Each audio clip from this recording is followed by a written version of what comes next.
হরে কৃষ্ণ। শ্রীমদ্ ভাগবত অমৃত কথা 12 নম্বর শ্লোক 12 অধ্যায়ে শ্রেয় হি জ্ঞান ভাস্বঞ্জ জ্ঞানন্দনায়ং বিশিষ্যতে ধ্যানত্ব কর্মফল ত্যাগন্তা গচ্ছন্তি নরন্তরম। তুমি যদি এই প্রকার অভ্যাস করতে সক্ষম না হও, তাহলে জ্ঞানের অনুশীলনী করো। জ্ঞান থেকে অবশ্যই ধ্যান শ্রেষ্ঠ এবং ধ্যান থেকে কর্মফল ত্যাগ শ্রেষ্ঠ। কেননা এই প্রকার কর্মফল ত্যাগে শান্তি লাভ হয়। পরবর্তী শ্লোকগুলিতে উল্লেখ করা হয়েছে যে ভক্তি দুই রকমের।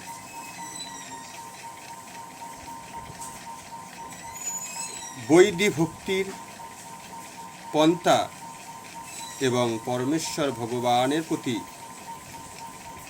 আসক্তিজনিত প্রেম ভক্তির পন্থা।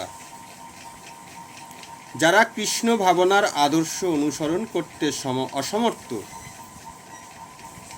তাদের পক্ষে জ্ঞানের অনুশীলনী করাই শ্রেষ্ঠ।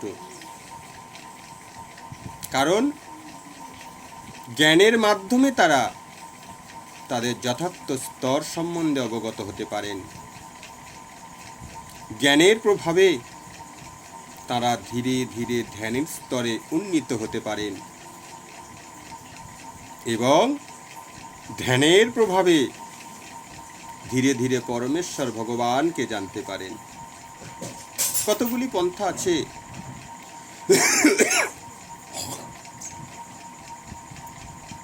যা অনুশীলনী করার ফলে পরমেশ্বর ভগবানকে নির্বিশেষ নিরাকার বলে মনে হয় এবং সেই প্রকার ধ্যানের পন্থা প্রয়োজন হয় তখনই যখন কেউ ভক্তি যোগ অনুশীলনী করতে অসমর্থ হন।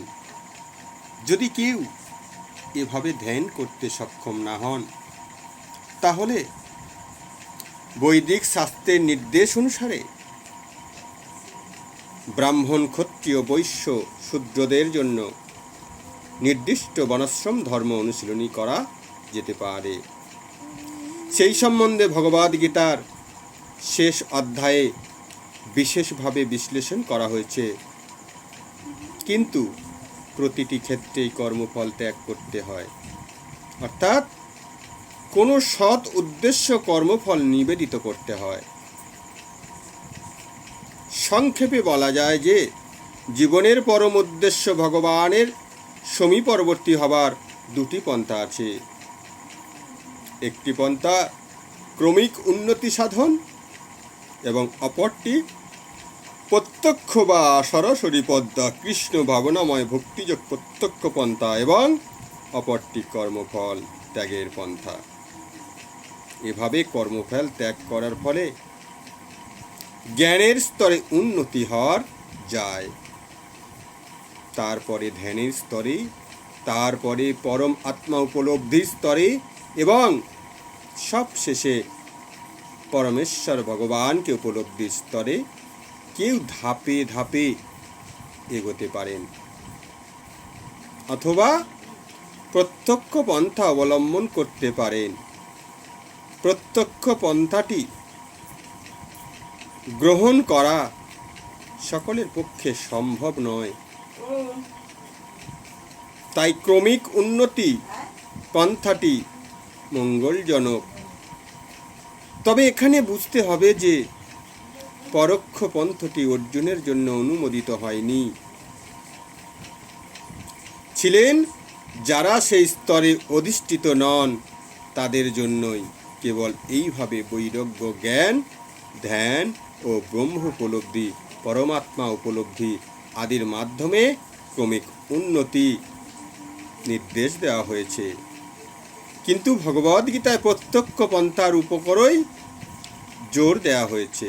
প্রত্যেককেই প্রত্যক্ষ পন্থা অবলম্বন পূর্বক পরমেশ্বর ভগবান শ্রীকৃষ্ণের চরণে সর্বত্রভাবে আত্মনিবেদন করার উদ্দেশ্য দেওয়া হয়েছে।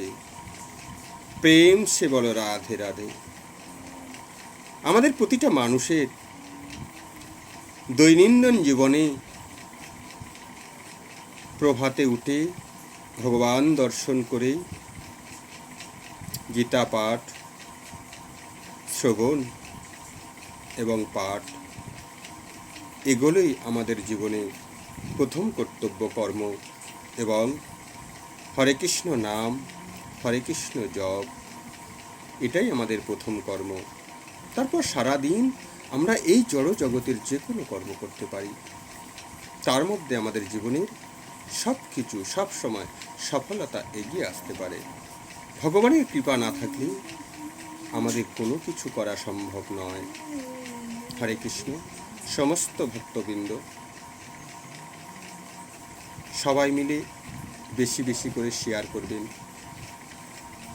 এবং কেউ যদি নতুন ভক্ত হয়ে থাকেন তাহলে চ্যানেলটিকে সাবস্ক্রাইব করে রাখবেন।